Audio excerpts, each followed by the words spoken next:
Mark 4. We're going to start some parables in earnest now. So here we go with Mark 4. He began to teach again by the sea, and such a very large crowd gathered to him that he got into the boat in the sea and sat down, and the whole crowd was by the sea on the land. And he was teaching them many things in parables, and was saying to them in his teaching, "Listen to this. Behold, the sower went out to sow. As he was sowing, some seed fell beside the road, and the bird came up and ate it. Other seed fell on the rocky ground, where it did not have much soil, and immediately it sprang up because it had no depth of soil.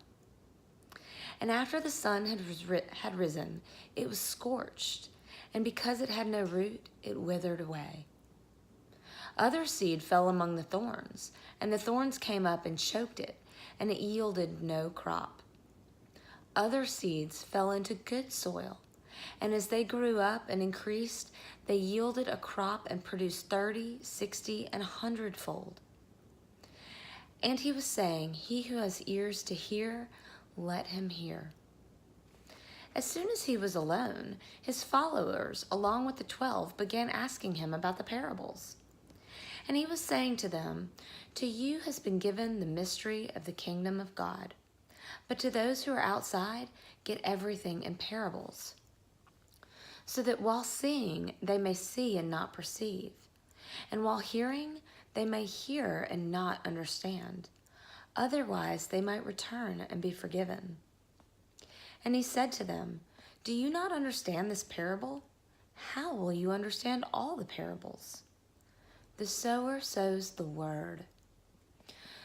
These are the ones who are beside the road, where the word is sown.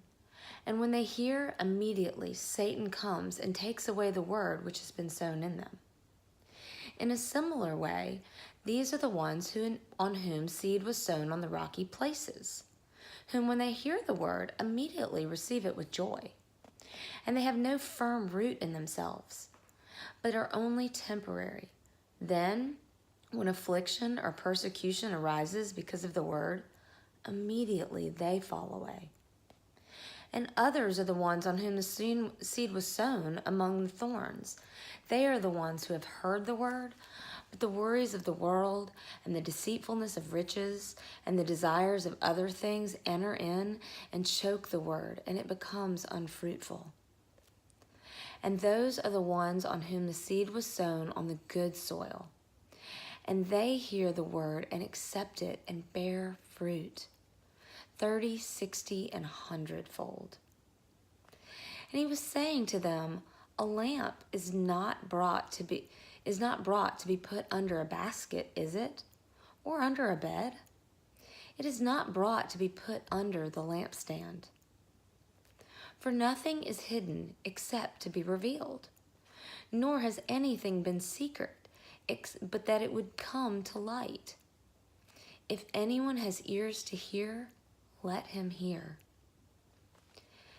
And he was saying to them, take care what you listen to. By your standard of measure, it will be measured to you, and more will be given you besides. For whoever has, to him more shall be given, and whoever does not have, even what he has shall be taken away from him. And he was saying, the kingdom of God is like a man who casts seed upon the soil. And he goes to bed at night and gets up by day, and the seed sprouts and grows. How, he himself does not know. The soil produces crops by itself, first the blade, then the head, then the mature grain in the head. But when the crop permits, he immediately puts in the sickle, because the harvest has come. And he said, how shall we picture the kingdom of God? Or by what parable shall we present it? It is like a mustard seed, which, when sown upon the soil, though it is smaller than all the seeds that are upon the soil, yet when it is sown, it grows up and becomes larger than all the garden plants, and forms large branches, so that the birds of the air can nest under its shade. With many such parables, he was speaking the word to them, so far as they were able to hear it. And he did not speak to them without a parable, but he was explaining everything privately to his own disciples. On that day, when evening came, he said to them, "Let us go over to the other side." Leaving the crowd, they took him along with them in the boat, just as he was, and other boats were with him.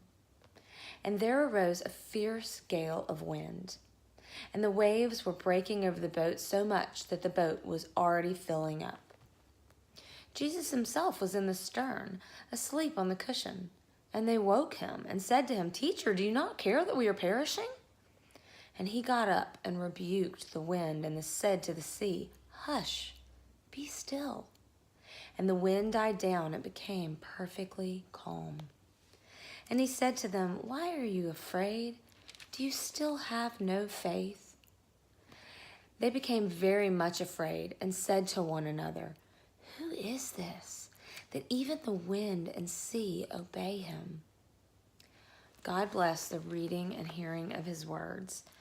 And whoever has ears to hear, may we all hear. Amen.